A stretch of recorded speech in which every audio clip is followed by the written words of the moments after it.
இந்த கம்பேரிசன் அதாவது ஒப்பிடுதல் அப்படிங்கிறது எல்லா இடத்துலையுமே இருந்துக்கிட்டு தாங்க இருக்குது.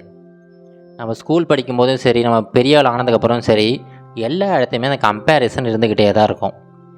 இப்போ நீங்களே உங்களை எடுத்துங்க, உங்களை கண்டிப்பாக நீங்கள் உங்களுடைய அதிகமாக இருக்கிற யாரோ ஒரு நபரோடையோ இல்லை வேறு ஏதாவது ஒரு நபர் உங்களோட அதிகமாக சம்பாதிக்கிறார் அப்படின்னா அவங்க கூட நீங்கள் உங்களை வந்து ஒப்பீடு பண்ணி பார்த்துருப்பீங்க. இப்போ ஒரு மனிதர் சைக்கிள் வச்சுருக்காரு அப்படின்னா அவர் வந்து அடுத்து பைக் வாங்கணும் அப்படிங்கிற அந்த ஆசை இருக்கும்.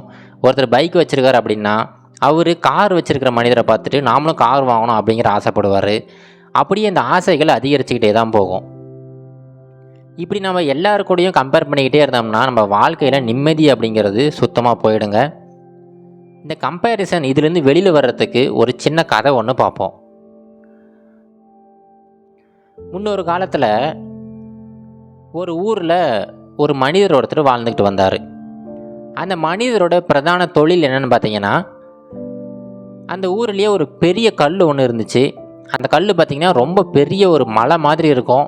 ஆனால் அது பெரிய மலை கிடையாது, அது ஒரே ஒரு பாறை தான். அந்த பெரிய பாறை, அந்த பாறையில் சின்ன சின்ன துண்டுகளாக வெட்டி அந்த பாறையை சின்ன சின்ன சிற்பங்களாகவும் சின்ன சின்ன கற்களாகவும் செஞ்சு அதை விற்கிறது தான் இவருடைய வேலையாக வச்சுருந்தார். இதுக்கு என்ன பண்ணுவார்னா, காலையில் சீக்கிரமாக கிளம்பி போவார். அந்த கல் வெட்டுறதுக்கான டூல்ஸ் எல்லாமே எடுத்துகிட்டு போவார். எடுத்துகிட்டு போயிட்டு அந்த கல்லோட சின்ன பகுதியை வெட்டி அதை எடுத்துகிட்டு வந்து அதுக்குன்னு அவருடைய பட்டறை வச்சுருப்பார். அந்த பட்டறையில் எடுத்துகிட்டு போயிட்டு அந்த கல்லை நல்லபடியாக செதுக்கி ஏதாவது உபகரணங்கள் செய்வார், இல்லை வேறு ஏதாவது பலகை மாதிரி செய்வார். இந்த மாதிரி பலவிதமான பொருட்களை அந்த கல்லுலேருந்து செய்வார். அப்படி செஞ்சு வர பொருட்களை விற்று தான் இவர் வந்து வாழ்ந்துக்கிட்டு வந்தார். இவருடைய வாழ்க்கை நல்லபடியாக தான் போய்கிட்டு இருந்துச்சு. இப்போ என்னென்னா, ஒரு நாள் வந்து இவருக்கு ஒரு ஆர்டர் வருது. அவங்க வந்து ஒரு பெரிய ஸ்லாப் ஒன்று செய்ய சொல்லியிருக்காங்க. இவருமே அந்த கல்லை போய் செதுக்கி எடுத்துகிட்டு வந்துட்டு ஒரு பெரிய ஸ்லாப் செஞ்சு அதை எடுத்துக்கிட்டு போகிறாரு. அங்கே போய் பார்த்தீங்கன்னா அந்த ஆர்டர் பண்ண அந்த இடம் பார்த்திங்கன்னா ரொம்ப பெருசாக இருக்குது. அரண்மனை மாதிரி ஒரு வீடு இருக்குது. அந்த வீட்டுக்குள்ளே பார்த்தீங்கன்னா இவர் இதுக்கு முன்னாடி கனவு கண்ட எல்லா விஷயங்களுமே இருக்குது. நீச்சல் குளம் இருக்குது, பெரிய கார் இருக்குது. இந்த மாதிரி இவர் கனவு கண்ட எல்லா விஷயங்களுமே அங்கே இருக்குது. அந்த வீட்டுக்காரர் ரொம்ப பெரிய ஒரு பணக்காரர் போல். இவர் போயிட்டு இவர் செஞ்சுட்டு வந்த அந்த கல்லை கொடுக்குறாரு.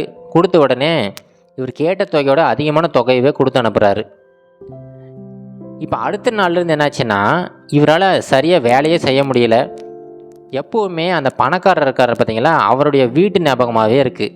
நாம் எப்போ இந்த மாதிரி பணக்காரர் ஆக போகிறோம், நாம் எப்போ இந்த மாதிரி பெரிய வீட்டில் தங்க போகிறோம் அப்படிங்கிற எண்ணம் இவர் மனசுக்குள்ளே இருந்துக்கிட்டே இருக்குது. இதே சமயம் என்னென்னா, அந்த ஊர்லேயே ஒரு பூதம் ஒன்று சுற்றிக்கிட்டு வருது அப்படிங்கிறது எல்லாருக்குமே தெரியும். ஆனால் இவருக்கு வந்து அது மேலே நம்பிக்கை கிடையாது.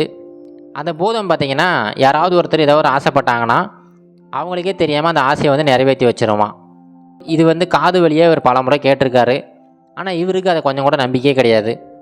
இப்போ என்னென்னா, ஒரு சமயம் அவருடைய வேலையை செஞ்சுக்கிட்டு இருக்கும்போது ரொம்ப சலிப்படைஞ்சிட்டார். அவர் வாய் விட்டு சொல்ல ஆரம்பிச்சிட்டாரு, நான் எப்போ தான் இந்த வேலையை விட்டுட்டு இந்த மாதிரி பெரிய பணக்காரன் ஆக போகிறனோ, எனக்கும் இந்த மாதிரி பெரிய காரு பெரிய பங்களா இந்த மாதிரிலாம் வாழணும் ஆசையாக இருக்குது அப்படின்னு சொல்லிட்டு வாய் விட்டு சொல்கிறாரு. அவர் சொன்ன அடுத்த வினாடி பார்த்தீங்கன்னா அந்த பூதம் வந்து இவருடைய பக்கத்தில் தான் இருந்திருக்கு. அந்த உடனே அந்த பூதம் என்ன சொல்லுதுன்னா, நீங்கள் என்ன கேட்டீங்களோ அதன்படியே உங்கள் ஆசை நிறைவேறட்டும் அப்படின்னு சொல்லிட்டு அந்த பூதம் போயிடுது. இப்போ வந்து அவர் வேலை செய்கிற இடத்துலேருந்து அவர் வீட்டுக்கு வந்து பார்க்குறாரு. இதுக்கு முன்னாடி பார்த்தீங்கன்னா ஒரு மூங்கிலில் செஞ்ச வீட்டில் தான் அவர் வாழ்ந்துக்கிட்டு வந்தார். ஆனால் இப்போது அந்த இடத்துல ரொம்ப பெரிய ஒரு பங்களா இருக்குது. இவர் எதிர்பார்த்த மாதிரியே நீச்சல் குளம், அப்புறம் அந்த பெரிய பெரிய கார்கள் அப்படின்னு சொல்லிட்டு ஒரு பெரிய பணக்காரராக அவர் மாறிட்டார். இவருக்கே அதிர்ச்சி தான். ஆனால் இப்போ தான் அவருக்கு நம்பிக்கை வருது, அந்த பூதம் வந்து நம்ம கேட்குறதெல்லாம் கொடுக்குது போல் அப்படிங்கிற ஒரு நம்பிக்கை அவருக்கு வந்துருச்சு. இப்போது இந்த பணக்காரர் வாழ்க்கை வந்து நல்லா தான் போய்கிட்டு இருக்கு.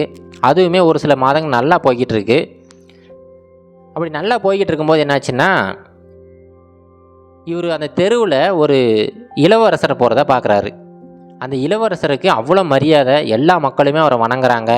அந்த இளவரசருக்கு சுற்றியுமே பாதுகாப்புக்கு பலவிதமான போர் வீரர்கள் இருக்காங்க. அந்த இளவரசருக்கு தனியாக கொடை பிடிச்சிக்கிட்டு அவ்வளோ பாதுகாப்பாக அவர் கூட்டிகிட்டு போகிறாங்க.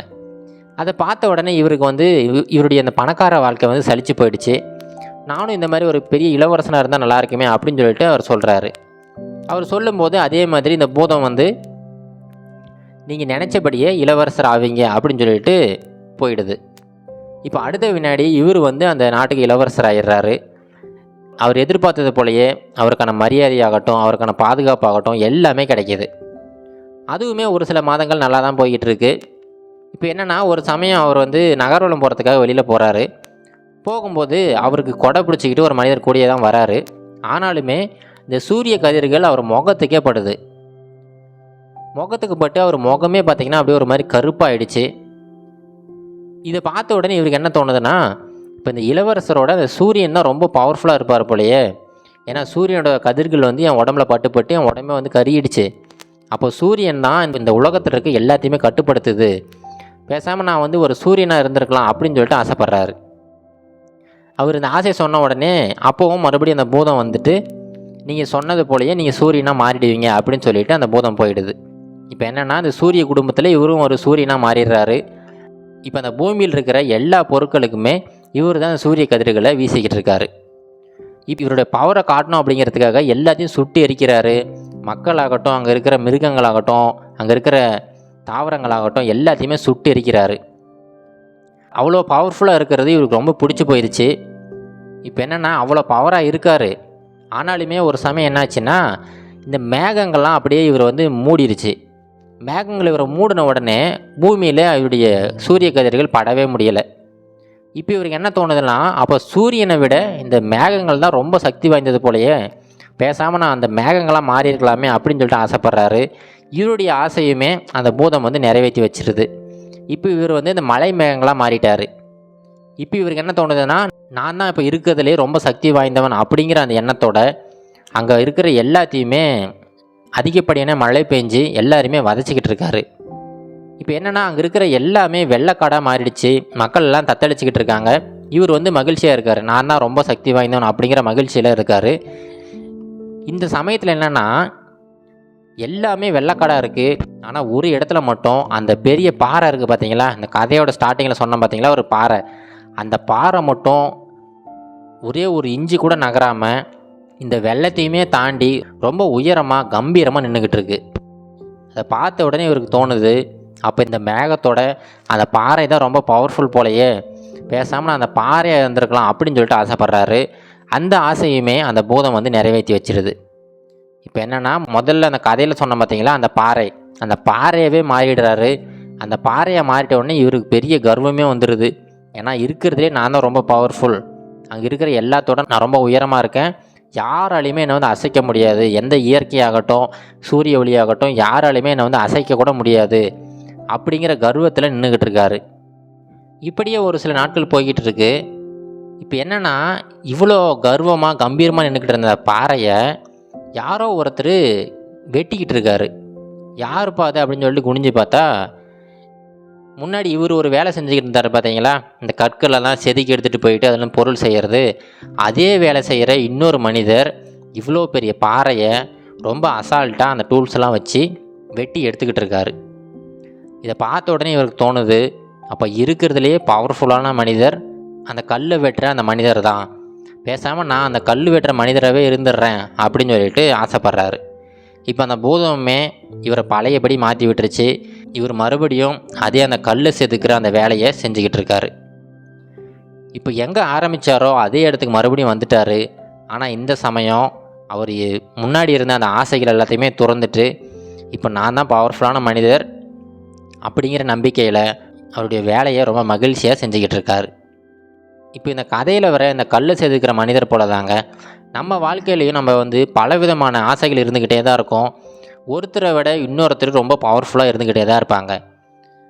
நாம் இருக்கிற இடத்துல நம்மளுடைய பவர் என்ன அப்படிங்கிறத நம்ம தெரிஞ்சு அதுக்கு தகுந்தாற் போல் நம்ம வாழ்க்கையை அமைச்சிக்கிட்டோம்னா நம்ம வாழ்க்கை எப்போவுமே மகிழ்ச்சியாக ரொம்ப அமைதியாக போய்கிட்டு இருக்கோம். அதை தவிர்த்து நம்மளோட அதிகமாக இருக்கிறவங்கள பார்த்து ஆசைப்பட்டுக்கிட்டே இருந்தோம்னா நிம்மதிங்கிறது கொஞ்சம் கொஞ்சமாக குறைய ஆரம்பிச்சிடும். இது கரேஜ் டு ஆக்ட் மோட்டிவேஷன் கதைகள்.